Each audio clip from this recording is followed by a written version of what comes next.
안녕하세요. 오늘 함께 살펴볼 말씀은 로마서 8장 1절에서 17절 말씀입니다. 바울은 오늘 말씀에서 다시금 복음의 핵심들을 정리해주고 있는데요. 우선 복음이란 무엇입니까? 무엇보다도 예수 그리스도에 대한 소식, 그리고 죄로부터 우리가 해방되었다는 기쁜 소식을 말하죠. 이 내용이 오늘 말씀 초반부터 등장하고 있습니다. 우선 1, 2절을 보시면 바울은 무엇을 말하고 있나요? 그리스도 예수 안에 있는 자에게는 결코 정죄함이 없다 말합니다. 그리고 그리스도 예수 안에 있는 생명과 성령의 법이 우리를 사망과 죄의 법에서 구원했다라고 선포하고 있습니다. 방금 말했던 복음의 핵심들이 모두 담겨 있는 것이죠.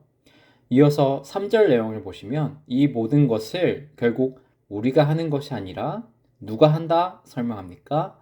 하나님께서 하신다 라고 설명합니다. 결국 예수 그리스도를 통한 은혜로운 구원 이야기, 행위가 아닌 믿음을 통한 구원 이야기, 즉 복음에 대한 소식을 알려주는 것이죠. 그런데 참된 복음은 단순히 죄에 대한 해방만을 이야기하지는 않습니다. 복음의 전체적인 내용 중에서 가장 빠지면 안 되는 중요한 내용은 뭡니까? 바로 부활에 대한 소식이죠. 죽음이 끝이 아니라 그 다음이 있다라는 내용입니다. 오늘 바울도 그렇기 때문에 당연하게 부활 이야기를 하고 있습니다. 11절을 한번 같이 읽어볼까요? 시작. 예수를 죽은 자 가운데서 살리신 이의 영이 너희 안에 거하시면 그리스도 예수를 죽은 자 가운데서 살리신 이가 너희 안에 거하시는 그의 영으로 말미암아 너희 죽을 몸도 살리시리라. 아멘. 예수를 살리신 영, 즉 성령 하나님이 우리 안에 거하시면 우리도 살아나게 될 것을 오늘 말씀은 약속하고 있습니다. 우리도 부활할 것이다 확실히 선언하는 것이죠.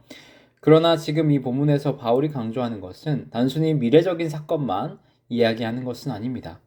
이 부활의 능력이 지금 우리에게도 어떤 의미가 있는지를 설명해주고 있는데요. 부활의 능력은 지금 우리의 삶에도 영향을 줍니다. 어떻게 영향을 줄까요? 부활의 능력은 이 사실을 믿는 모든 자들에게 육신을 따라 사는 삶이 아닌 그리스도의 영을 따라 사는 삶을 살도록 도와줍니다. 그 희망과 그 믿음을 통해서 성령 하나님이 역사하신다는 거죠.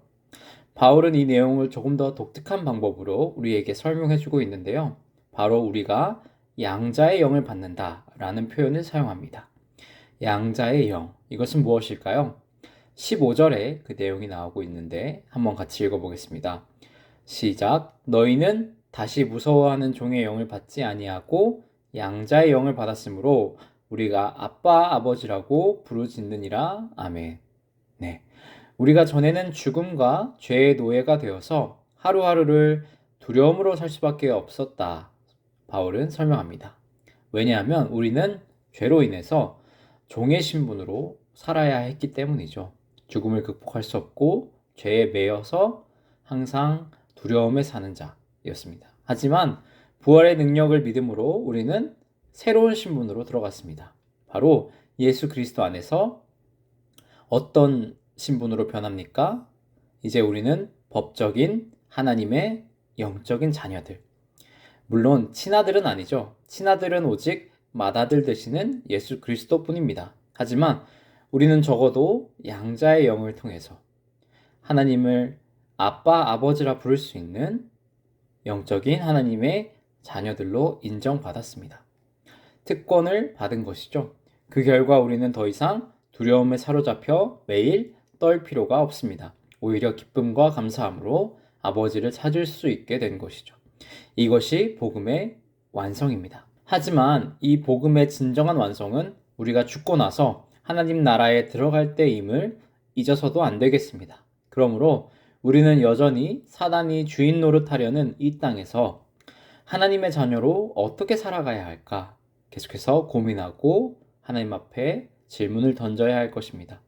여전히 육신의 연약함이 우리의 마음을 틈탑니다. 하지만 우리는 성령 하나님과 함께 죄와 싸우는 자들이 되어야 합니다.